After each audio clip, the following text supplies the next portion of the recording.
جاتا ہے۔ اللہ رحمت کرے محمد بن عبد الوہاب نجدی رحمت اللہ علیہ پر، جنہوں نے لا الہ الا اللہ کی آوازیں کو اس پاک سرزمین سعودی عرب سے بلند کیا۔ محمد بن سعود سے اللہ راضی ہو رحمہ اللہ، انہوں نے امام محمد کا ساتھ دیا، اور یہ دھرتی جہاں پر دربار لسوڑی شاہ، پھسوڑی شاہ، ایٹ شاہ، کاما والی سرکار کے نہیں تھے، جہاں زید بن خطاب کا قبہ تھا، جہاں خدیجہ کے دربار تھے، جہاں صحابہ کی قبریں تھی، ان سارے درباروں سے اس دھرتی کو پاک کر کے یہاں ایک اللہ کے گھر کو چھوڑا گیا، اور اعلان کیا گیا لوگوں یہ پیشانی جھک سکتی ہے تو عرش والے کے سامنے، اور بندے کی پیشانی بندے کے سامنے نہیں جھکا کرتی۔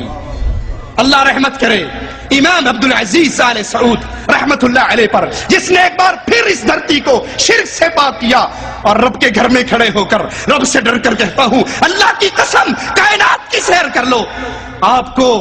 امام عبدالعزیز رحمہ اللہ کی اس پاک سرزمین کے علاوہ کوئی دھرتی نظر نہیں آئے گی جہاں پر اللہ کے ساتھ کسی اور کو شریک نہ کیا جاتا۔ یہ وہ دھرتی ہے جہاں پہ گردن چھکتی ہے تو اللہ کے سامنے آواز بلند ہوتی ہے تو اللہ کے نام کی، اللہ کے علاوہ کسی اور کی درگاہ نہیں ہے، اس دھرتی کو پاک کر دیا گیا۔ ملک فیصل کا وہ واقعہ مجھے یاد ہے، جب ان کا پہلا دورہ تھا انڈیا کے لیے، کسی سعودی حکمران کا پہلا دورہ، انہوں نے ایک ہی شرط لگائی تھی، میں انڈیا کے دورے کے لیے تیار ہوں، لیکن امام عبدالعزیز کا بیٹا ہے، مواحد کا بیٹا ہے، شرط یہ ہے میری نظر تمہارے کسی بت پہ نہ پڑے، اور جہاں بت پہ نظر پڑ جائے گی ملک فیصل اپنی گاڑی کو واپس موڑ لے گا اور واپس آ جائے گا، وہ تمہارے ملک میں نہ ٹھہرے گا۔ انہوں نے سڑکوں پہ نصب بتوں کو اکھاڑ ڈالا، جو نہ اکھاڑے گئے ان کے اوپر کپڑے ڈال کے چھپا دیے، اور وہ جب ہمارے پاس پہنچا بھٹو صاحب اس کی انگلی پکڑ کے بابا جناح کے دربار پہ کراچی لے گئے۔ ملک فیصل رحمت اللہ علیہ کہنے لگے یہ کیا ہے؟ کہا آپ کو نہیں پتا یہ بانی پاکستان کی خبر ہے، یہاں سلام کرنا ضروری ہے۔ وہ اسے کیا پتا تھا یہ بیچارہ کون ہے؟ یہ ہر ساوی چنڈی کو دے کے جھک جاتا ہے، یہ کالی کو دے کے ہاتھ باندھ دیتا ہے، کوڑے کو دے کے نیچے سے گزر جاتا ہے، اس کو کیا پتا تھا؟ اس نے کہا مجھے بابا جناح کی قبر پہ لانے والے، یہ قبروں کو پوجنا اسلام میں ہوتا، تیرے پاس جناح کی قبر ہے، میرے پاس محمد کی قبر ہے صلی اللہ علیہ وسلم، میں اسے سونے کی بناتا اور پھر اس کی پوجا کرتا۔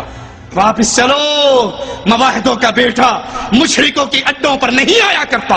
ارے محمد سے نہیں کہا تھا صلی اللہ علیہ وسلم؟ ایک صحابی نے 200 اونٹ ذبح کرنا چاہتا ہوں مقام بوانا پر، پہلا سوال میرے نبی کا، کیا وہاں پر کسی دور میں کوئی دربار تو نہیں تھا، کوئی بت تو نہیں تھا، بتوں کی پوجا تو نہیں تھی